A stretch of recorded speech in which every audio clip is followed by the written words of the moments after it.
Hello, my name is Julien and I work here on Pinax on the ClickHouse Sync project. The objective of the ClickHouse Sync is to use the blockchain data and to pipe it into ClickHouse so we can use the ClickHouse to make some very powerful and fast queries on a lot of data in real time. So if you're not aware, ClickHouse is the fastest and most resource-efficient open source database for real-time apps and analytics. This is according to themselves, but indeed ClickHouse is one of the faster databases to process in real time big amounts of data and to generate complicated queries. So the goal of this project, as I said before, is to use substreams coming from the Streaming Fast team and to pipe their result into ClickHouse directly so we can build complicated reports in real time for any consumption that is necessary for any use case. So the pipeline for the ClickHouse Sync is as follows. You have as many webhook syncs as necessary that will start substreams all at the same time. They can all be run in parallel, and all of the outputs will be provided into one single ClickHouse Sync. This ClickHouse Sync will parse the data and transform it a little bit, and then pipe it directly into ClickHouse so you can use it for any external uses. So in this case, we have an external API that will query the data according to the user's needs. This particular configuration allows for every module to be separated from one another. So this means that the ClickHouse Sync can be completely serverless and completely separated from the rest of the process. So in this video, we will focus specifically on the ClickHouse Sync to see how it works and how you can use it for your personal uses and your own advantages. So the general use for a ClickHouse Sync is as follows. You get the results from the webhook sync as an input, and then you output instructions to ClickHouse to store the data correctly. The first data point that will be inserted is the entity changes. So this is the data that you control when you write your substreams. The entity changes has to respect the entity changes crate provided by the Streaming Fast team so that it can be validated by ClickHouse. Afterwards, the manifest is being added, which is metadata about the substreams. There's some cursors that tell where you're at during the blockchain processing. And finally, there's some clock data that add information about the block and its timestamp. So as I said before, the entity changes have to be validated. So if they're correct, they will be buffered internally so that we respect ClickHouse's rate limiting. So you can have more than 100 requests per second, let's say even thousands of requests per second incoming in the ClickHouse Sync. But the ClickHouse will only be updated once per second. So this means that we can use the full potential of both ClickHouse and the substreams at the same time and in parallel. So the database associated with the ClickHouse Sync is as follows. You have main tables that are always there, and then your own custom table that you will add for your own specific substreams. So the table at the top is the one that you control. It is one that contains all of the columns that are associated with your own substreams, and we will add afterwards 4 columns that contain metadata about the specific substreams. So the ID, the block ID, the module hash, and the chains columns will always be there in your table. These are used to link with the other default tables that will always be there so that you can generate more complicated reports and get the information that you need. So to create a table, it's as easy as passing a schema file into the provided endpoint. So if you send this particular SQL to /schema/SQL, you will execute it against the database and the table will be created properly. If you don't want to write SQL, you can also use some GraphQL entity schemas provided by the graph, which will be translated into SQL and then executed against the database in the same way.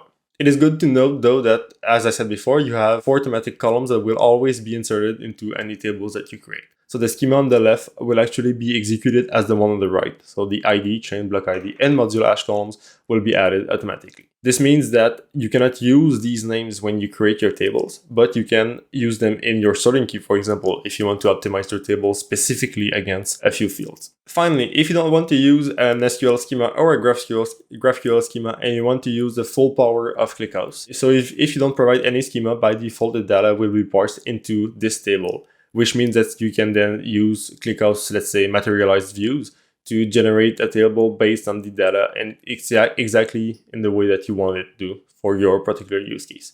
So with all of these 3 possibilities, so SQL schema, GraphQL schemas, or no schemas at all, you have the full range of capabilities of ClickHouse to generate whatever you need for your use case. Finally, we added some extra features in the ClickHouse Sync to allow you to use it more easily. So the first one is we protected some endpoints if necessary so that users don't modify your database.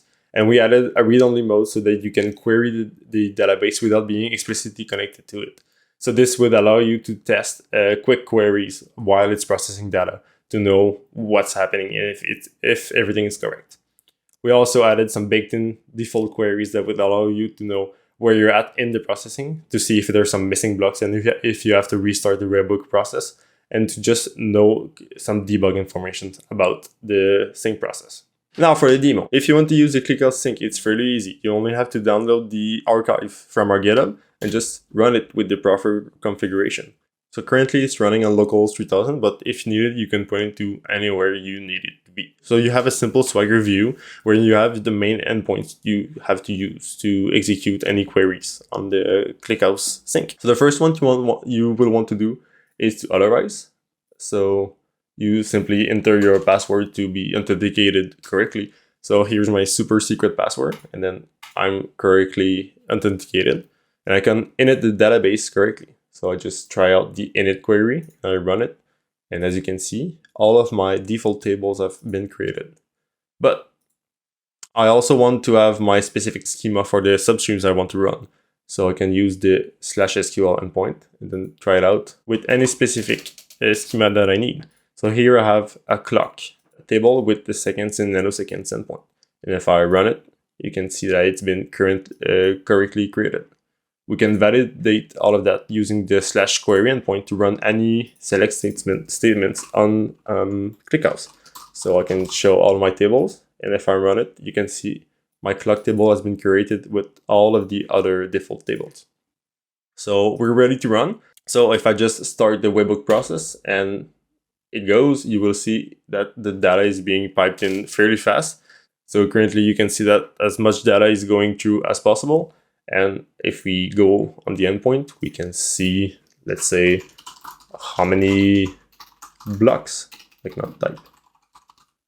how many blocks are currently being inserted. So we are up at 4,000. We can see, let's see, the minimum block number currently is 24,000. So we started at the 20,000. So if for some reason you realize that the process crashed and some data is missing in your database, you can use the cursors endpoint to find out where you were. So you select your chain and the endpoint, the substream you were running, and if you start it, you can select the cursor here to just restart at the correct place. If for some other reason, let's say that you're missing some data, so let's remove from the blocks table where, let's say, block number is equal to 30,000. So I'm currently missing one block and I don't know why. So if I use this particular query, so the missing block, and I try out, you can see that here from block 2999 and 30,001, there is one missing block. So here are the cursors. You can restart the process to find every missing data and to have a correctly built database to use it as needed. Thanks for watching this video on the ClickHouse Sync. Hopefully you found this useful for your particular needs and you can use it in your own projects. If you have any questions, please ask them on Pinax.network.